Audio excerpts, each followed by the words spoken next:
Ever open Google Messages and think, why is this text so tiny? Am I getting old or what?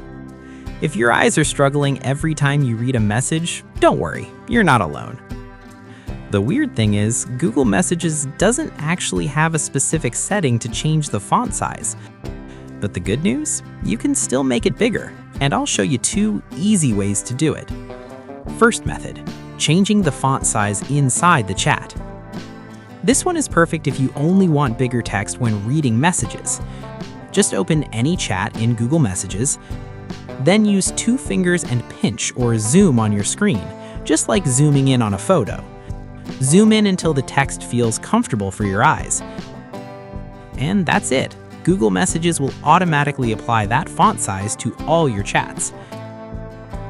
Keep in mind, this method only affects the message text inside chats, not the whole app. Now let's move to the second method, changing the system font size. This one doesn't just affect Google Messages, it changes the font size everywhere. Apps, settings, menus, everything. First, go to your phone's settings and open Display. Tap Font Size and Style. Then adjust the font size to whatever feels best for you. Done. Simple, right? So if reading messages feels uncomfortable or gives you tired eyes, now you know you've got options. And next time Google Messages text looks way too small, you won't be squinting anymore, you'll be in control.